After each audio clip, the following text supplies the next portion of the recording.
Kailashahar lions club ও লিও ক্লাবের যৌথ উদ্যোগে শারদ উৎসবের ঠিক প্রাক মুহূর্তে হাসি ফুটল শিশু থেকে বৃদ্ধ হাজারের ওপর বাগান শ্রমিক ও পশ্চাৎপদ অংশের মানুষের মধ্যে। চণ্ডীপুর ব্লকের অধীন প্রত্যন্ত হলাইছড়া টি এস্টেট এসবি স্কুল মাঠে অনুষ্ঠিত হয় এক বিশেষ কর্মসূচি। শিশু থেকে বৃদ্ধ, পুরুষ থেকে মহিলা সবার জন্য নতুন বস্ত্র, শিশুদের নতুন খেলনা, জুতো, গৃহস্থলীর ব্যবহারের জন্য বিভিন্ন রকমের নতুন প্লাস্টিক সামগ্রী, পুজোয় মেয়েদের সাজগোজের জিনিস, বাসনপত্র সহ একাধিক সামগ্রী বিতরণ করা হয়। রাজ্যে দ্বিতীয়বারের মতো এই ব্যতিক্রমী উদ্যোগ গ্রহণ করেছে কৈলাসহর লায়ন্স ক্লাব ও লিও ক্লাব। এই মহতি উদ্যোগে মুখ্য অতিথি তথা উদ্বোধক হিসেবে উপস্থিত ছিলেন মন্ত্রী টিঙ্কু রায়।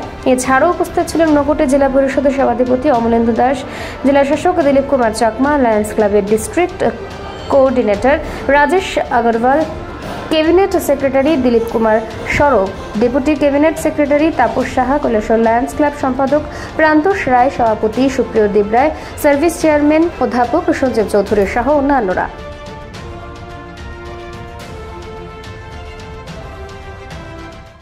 সাধুবাদ এর জন্যই দিতে হয়, দুর্গাপূজার প্রাককালে আপনার এত সুন্দর একটা অনুষ্ঠান, যার মধ্যে দিয়ে এই এলাকার গরিব মানুষ যারা, তাদের হাতে আপনারা বিভিন্ন সামগ্রী অর্থাৎ বস্ত্র সহ অন্যান্য সামগ্রী তাদেরকে তুলে দেবেন।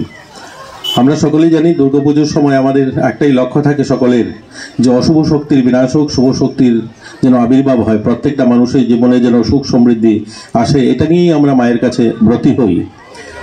আমরা সকলেই জানি আজকের যুগে মহিষাসুরও নেই, আর আজকের যুগে কংসও পাবো না, আর দুঃশাসনও নেই। তো কংস যদি নাও থাকে, তারপরেও কিন্তু আমরা দেখি অনেক মায়েদের উপরে ধর্ষণ হতে, ছোট ছোট বালিকা ধর্ষিতা হতে আমাদের পত্রিকার প্রথম পাতায় উঠে আসে। দৈনন্দিন পত্রিকা খুললেই দেখা যায় অনেক নারীরা আজও ঘরে তাদের উপরে অত্যাচার হয়, ধর্ষণ হয়, তাদের উপরে তাদেরকে লাঞ্ছনা দেওয়া হয়। তো আমরা তার জন্যও কিন্তু সবাই মিলে সংঘবদ্ধভাবে এই মহিষাসুর সোচ অর্থাৎ তার যে ভাবনা, সেখান থেকে যেন আমরা সমাজকে বার করতে পারি, সেটাও যেন মা আমাদেরকে শক্তি দেন, তবেই আমরা সঠিক করতে মায়ের পুজো করা বা মায়ের ব্রতী হওয়া সেটা সার্থক হবে। আমরা দেখি অনেক জায়গায় বুড়ি মায়েদের উপর অত্যাচার হচ্ছে, বাড়ির থেকে বের করে দেওয়া হচ্ছে। আমি অনেক জায়গায় বলি যে আমরা সবাই মৃন্ময়ী মায়ের তো ব্রতী হই, মৃন্ময়ী মায়ের এই মাটির মূর্তি পুজো করার জন্য প্রতিযোগিতা করছি, অথচ যে ঘরে যার ত্যাগ, তপস্যা, ভালোবাসা, এত স্বপ্ন নিয়ে যাকে বড় করে তাদেরকে মানুষ করে, অথচ আমরা যখন মানুষ হয়ে যাই অর্থাৎ সমাজে যখন প্রতিষ্ঠিত হই, তখন ওই বুড়ি মাটা অর্থাৎ ঘরের ওই চিন্ময়ী মাটার কথা ভুলে যাই আমরা।